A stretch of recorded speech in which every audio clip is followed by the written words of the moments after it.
startups, entrepreneurship, starting your own new business. Join me every week as we dive into stories, topics, and advices from the top founders, innovators, the crazy ones, the misfits, the troublemakers. Every Saturday at 4 p.m. I'll see you there. Why do people actually invest in impact-based startups and companies, and how is it different than regular businesses? Technologies such as AI, for example, that are going to impact a lot of companies in ways that we have yet to see. What do you see changing and getting more and more important in the world of investments for startups and for investors to keep in mind? I think a lot of it comes down also to the difference between impact investing and philanthropy.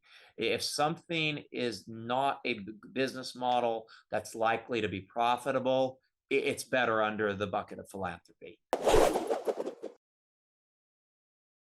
Hello everyone, this is Allahwala. Welcome back to another podcast. Today we are doing a podcast not in my studio but online, with a very special guest, someone who I met way further outside Pakistan. So it's not someone who's here right now, in a very exciting place. One of the most, I would say, one of the most exciting events I've ever been to, and phenomenal people you meet there. It was in Davos at the World Economic Forum week, when it was happening. Today we have David with me, David Hamilton, from all the way live from California right now. But he is an international man himself, and he does a lot of things.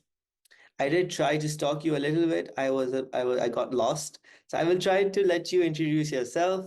But thank you so much for your time, David. Yeah, you're welcome, and thank you for your time as well, Saad. Yeah, it's easy to get lost when you go down that rabbit hole of all the different things I'm involved with. So no worries.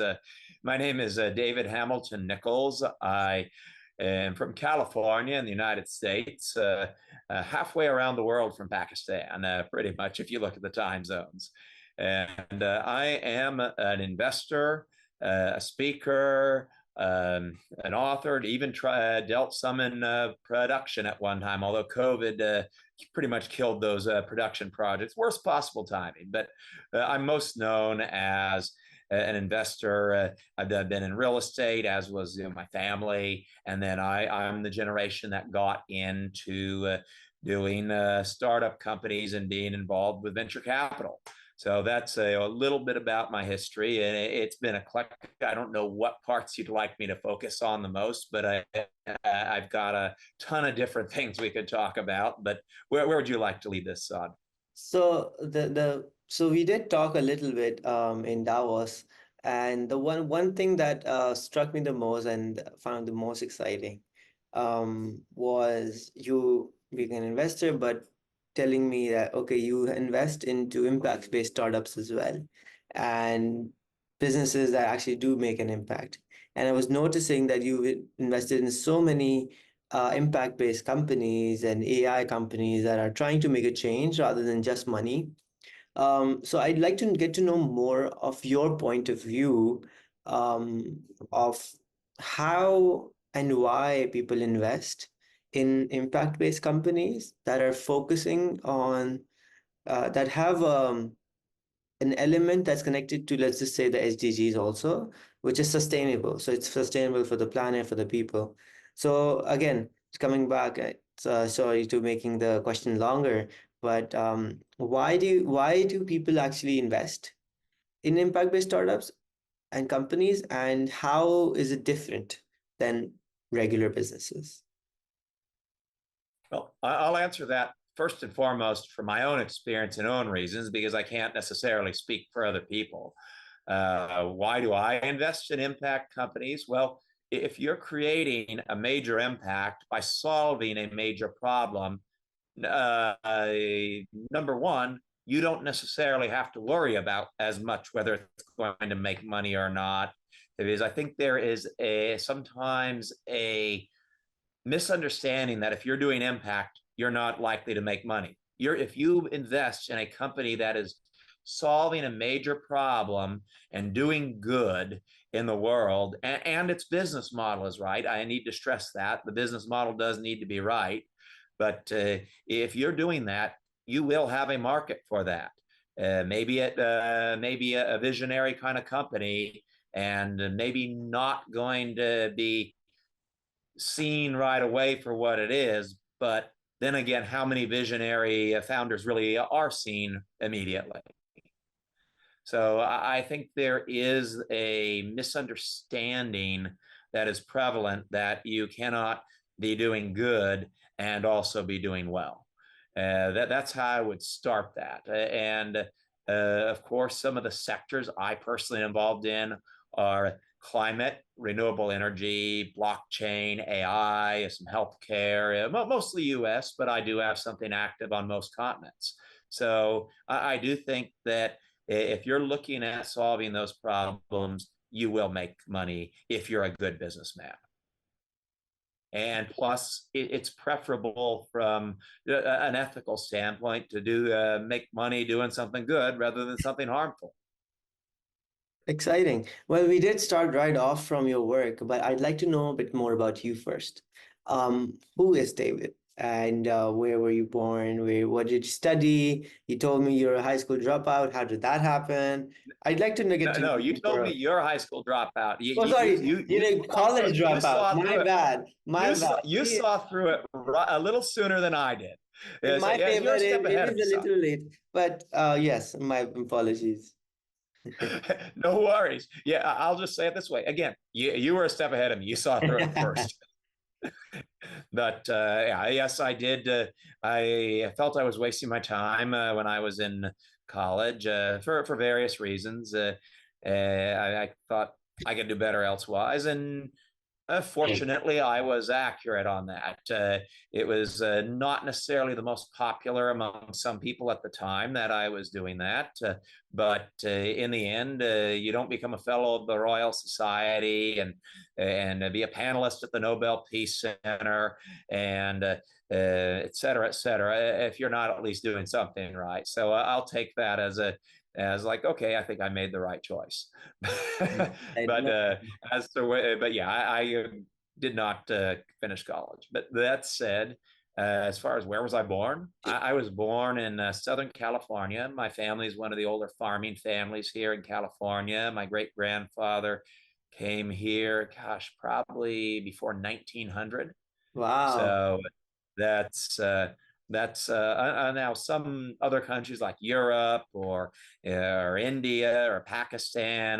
That's not an old family, but for California, that's like ancient. Oh, well, there are people earlier. For us, that's still pretty ancient. Well, yeah, because So that sorry, go wait, ahead. wait, go ahead. So no, no, like in our family, whenever our grandparents or we hear stories from our elders, they're like telling us stories from like six generations back. And like, dude, how do you even remember names? I can't remember names of my uncles because there's so many. My dad has about I think over 100 cousins, like first cousins. So it's just crazy to remember so many names and so much like they have large families here, and then there's like generation wise, there's so much happening, and every person is doing some different business. Our family never does a job, we always do business. So it's just culture for us. It's just culture to do business. We're not really made for jobs. And it's just very different dynamics. But Yeah, no. I get that. You know, not from the perspective of my dad did not have 100 first cousins. We tended to have smaller families in our line, unless you go back some generations. But that said, I am aware. I heard the stories going back a number of generations when I was growing up, so I'm aware generationally. But yeah, it does become a matter of there are a lot of names, and it's got to be far more difficult if your dad's got 100 first cousins because Uh, my dad was nowhere near that. No, I all I can say is that Eid parties at our house were crazy big. And Eid is like Christmas verse. It's just like everyone's gathering, and not everyone was there even. So I think like 50% of the people would come. But you know, That's got to be fun. it is sure, sure, fun. Do I detect a slight hint of reservation in that answer? I didn't say anything. No, no. I think the people watching in my family, I love you guys. Okay. So Yeah, it's moving just forward. everything has its pluses. I'm sure it's fun, but sometimes probably a little chaotic. 100%. No, that is true. No, I'm just coming out of only 2 days ago, my cousin got married. He was like my brother. And again, so many people you meet. I don't know most of them. Just so hard to remember so many people.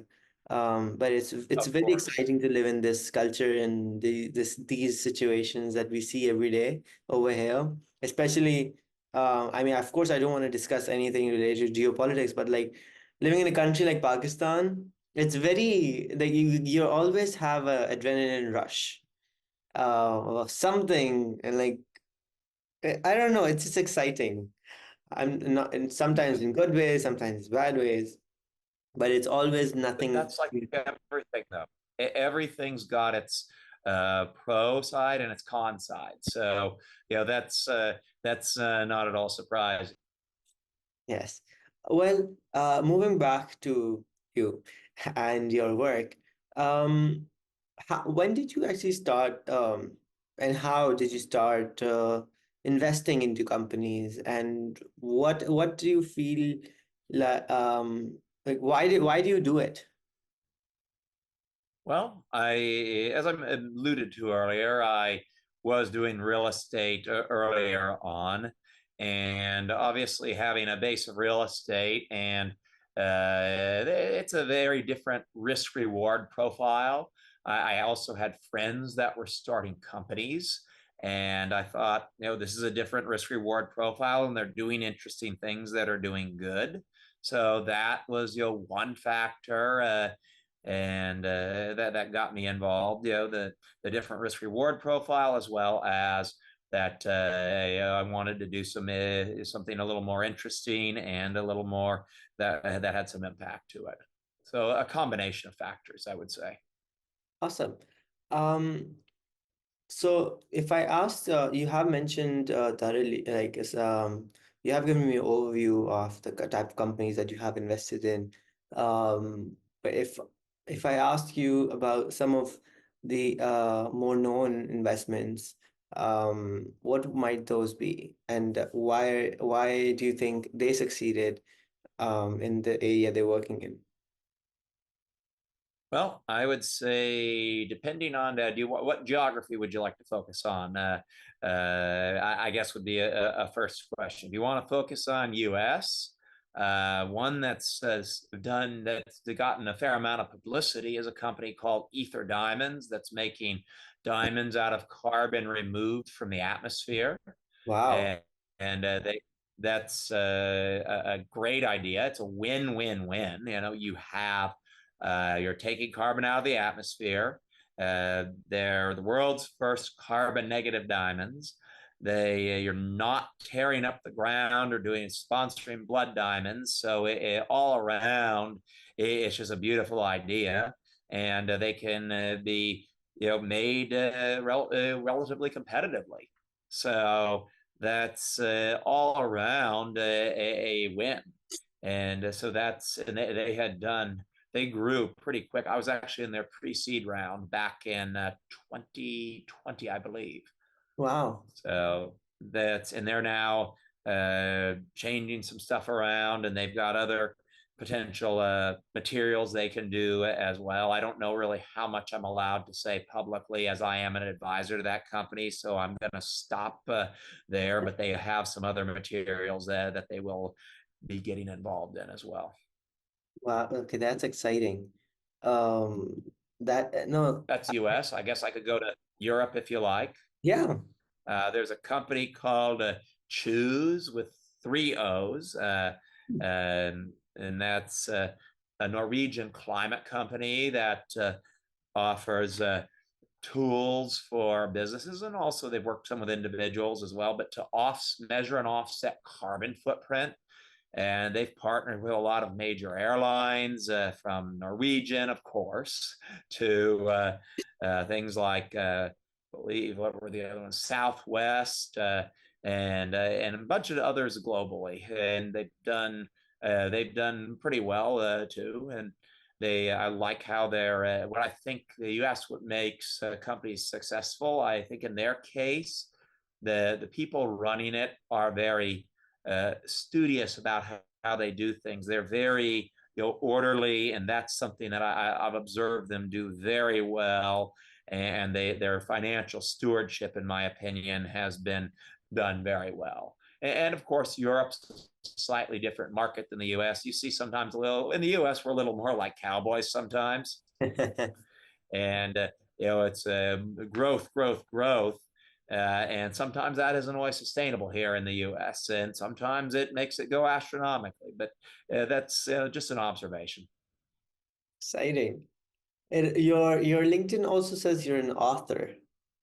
Um, Yes, I was published many years ago in a poetry anthology that I can't remember the name of. It's so that many years ago, off the top of my head. But I am so that is why I can say author rather than writer, while I am still working on and finishing my book. wow. Okay. There is a technical difference between author and writer. What is what's the book you're writing? The book I'm working on is called Mastering the Madness, Live Your Best Life and Create a Better World. That's a working title. Obviously, a publisher may want to change that title. But it is looking at, if you haven't noticed lately, the world kind of has gone mad, hasn't it? Yeah. In the And past 6 months or the past 7 months, yeah. the irony is, a lot of the stuff, I started writing this book back when I was a speaker in the personal development field, a lot of years back. And a lot of the stuff I wrote in there is more true now than when I put it on the page. Uh, Even a couple of geopolitical things that I referenced in there are actually, more explosive than I kind of saw the trend. Let's put it that way before it happened. So on a couple of geopolitical things.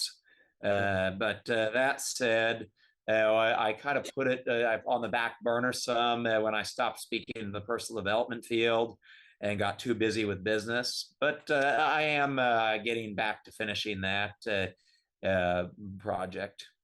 That is a very exciting. No, I'd love to read it when it's out, and get to know more about it. Yeah. Of the things you And mentioned. the short version, the cliff notes are that a lot of that is solved. We need to look at ourselves. Society is made up of a lot of individuals, and if we work on ourselves, if we're decent, the more of us are that way, and the more of us are not part of the problem. That's the first step, of course. But then the second step, the more of us are part of the solution, the obviously the better it is for the world. And right now, there are a lot of people that are not part of the solution, and even a good number that are still part of the problem.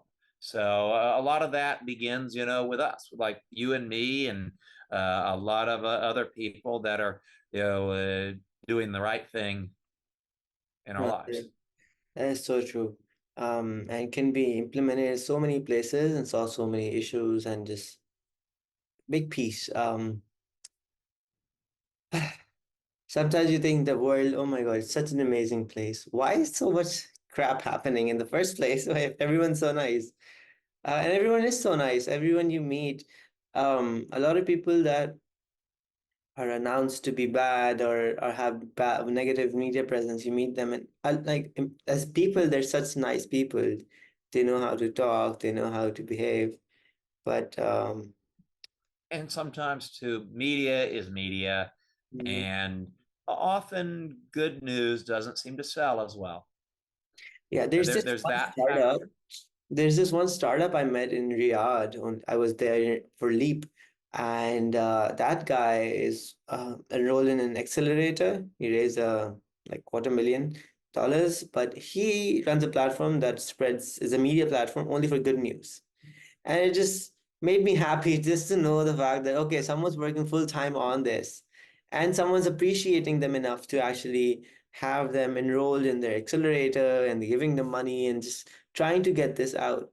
Um, And it may be a bit of a niche. I mean, it remains to be seen, but it's certainly a needed niche, and it needs that kind of thing needs to be out there from the perspective of just counterbalancing the other. But yeah, so far a lot of news has that sells. A lot of it's about ratings, and it is what it is. And you're right. There are a lot of people that might even disagree with each other, but if they could sit down face to face and be civil and polite with each other, they might find that in some instances there's more similarities in what they basically want, even if they're going about it in a different way.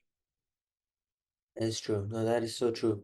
Um, you know what? I will actually make this specific part and a separate clip and send it to people that this is something that really people need to know and emphasize more on it. Going forward, I'd like to get your point of view on investments. So, what, in your opinion, what's the future of investing, taking consideration um, AI and the recent events that are globally happening?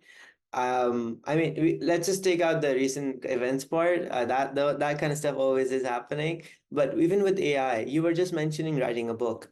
One of my friends from California is actually visiting us, and he's like in our house. And only 2 hours ago, I was sitting with him writing a book using ChatGPT, using, I mean, OpenAI's tools, an actual book where he's speaking to it for 20 minutes. It's asking it questions.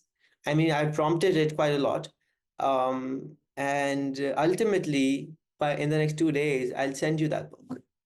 And it's gonna be an actual book, which it's in his own words and his opinions, and it's gonna go research. ChatGPT 4 has it has the access to go actually research on Bing. There's another tool called God Mode. So it's God now. It connects with your OpenAI API, and it actually goes researches on other platforms. If you wanted to code, it codes for you. It actually gives you downloadable files of whatever the hell you want, and it gives to you.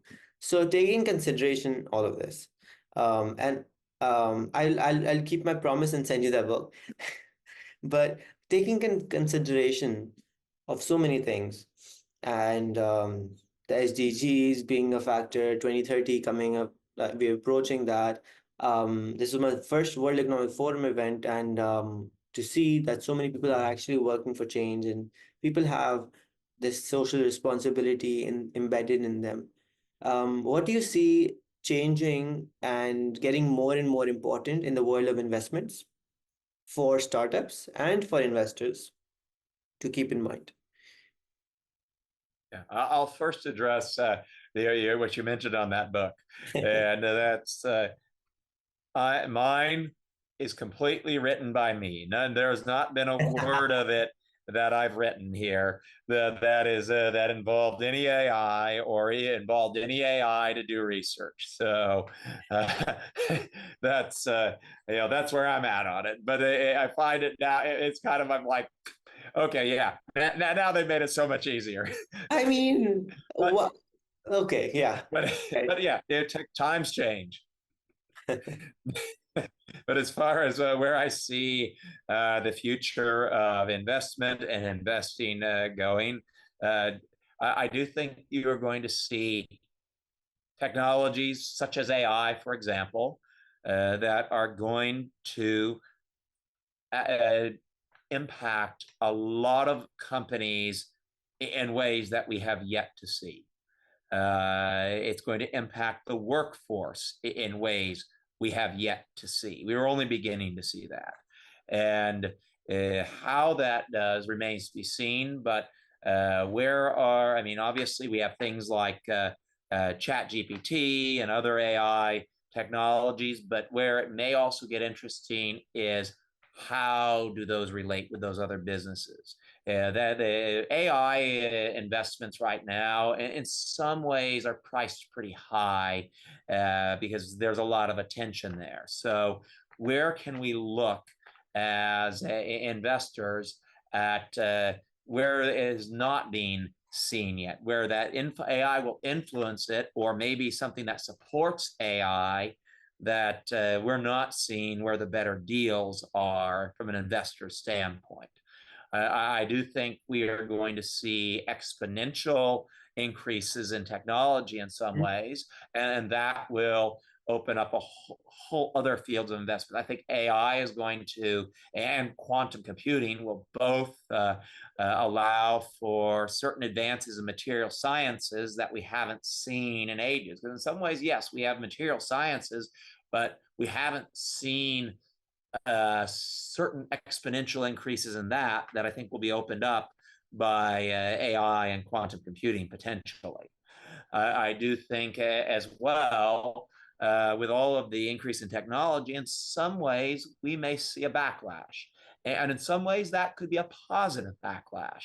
And what I mean by that is we could see value again placed on human connection.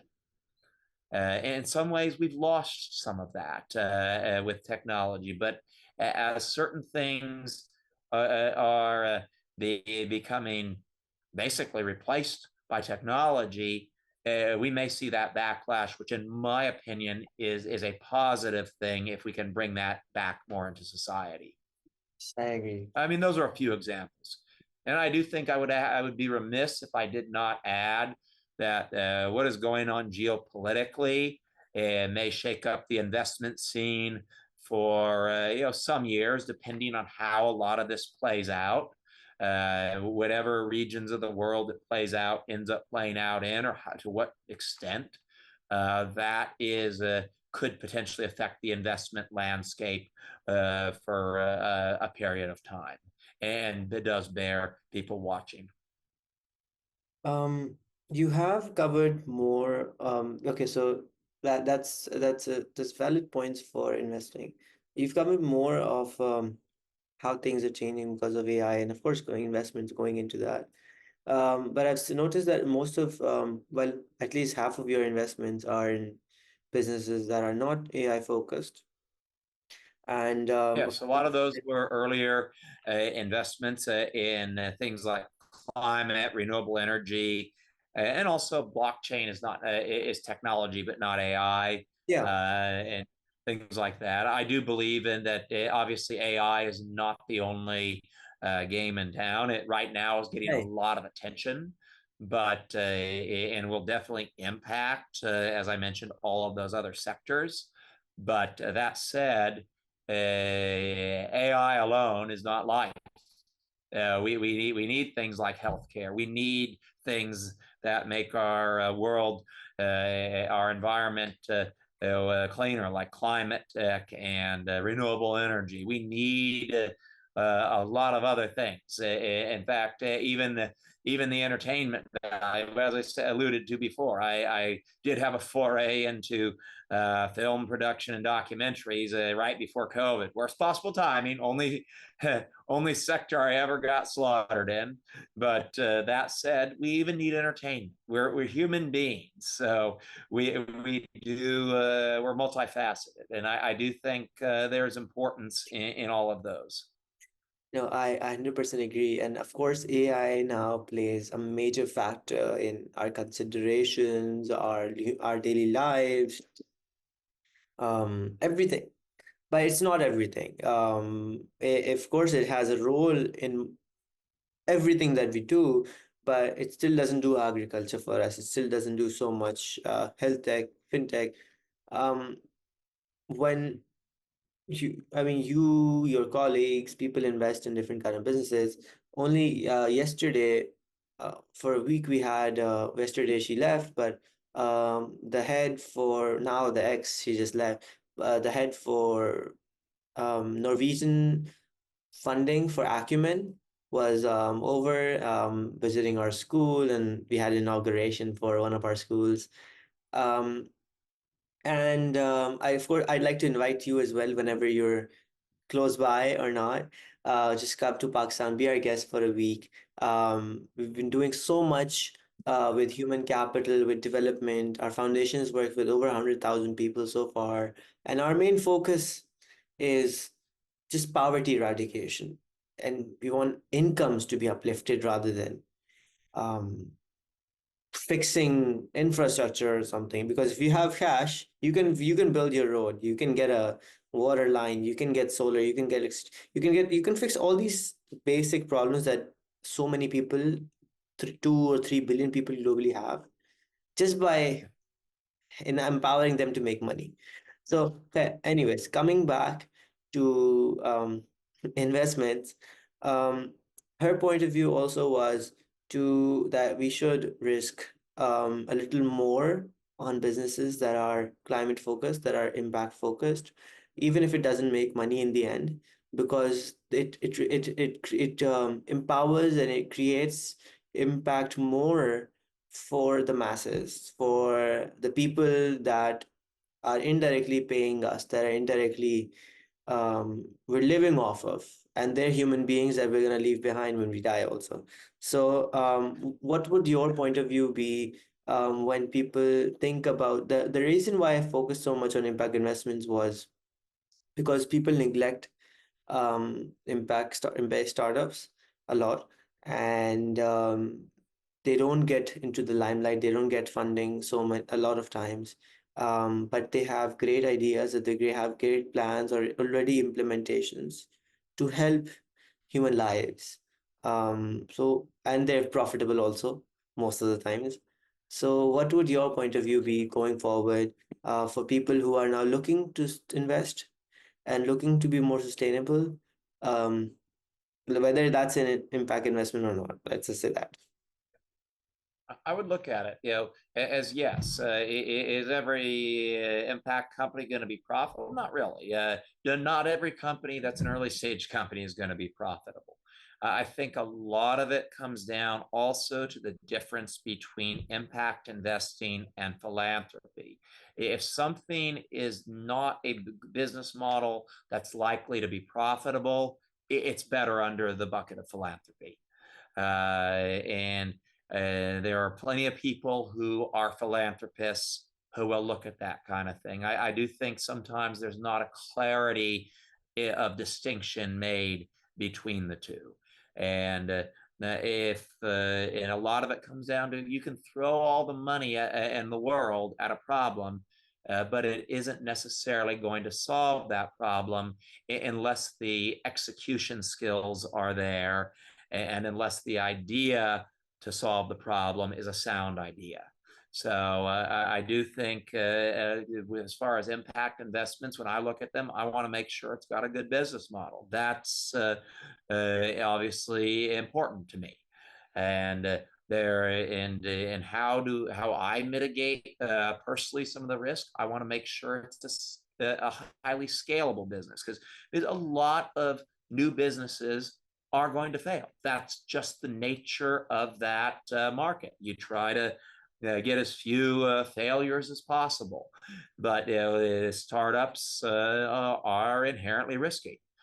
So find ones that have good business models and also that have high potential for scalability. There are plenty of businesses that people start that aren't scalable, and they may do good, but that's not something I'm likely to invest in personally, because those ones that are the outliers that really can scale really then make a huge impact, and they also give a quite a bit of return on investment. So, and you are going to see some that don't work, but I say the key is focus on where the business model is, focus on the ideas that are sound, And then there's other things that may be doing good that may not have a business model, but are very appropriate for philanthropy. Awesome. But again, thank you. You take care. It was a pleasure meeting you there in Switzerland, and keep up the good work with all you're doing with all the startups. Thank you again. No, it means a lot. Startups, entrepreneurship, starting your own new business. Join me every week as we dive into stories, topics, and advices from the top founders, innovators, the crazy ones, the misfits, the troublemakers. Every Saturday at 4 p.m. I'll see you there.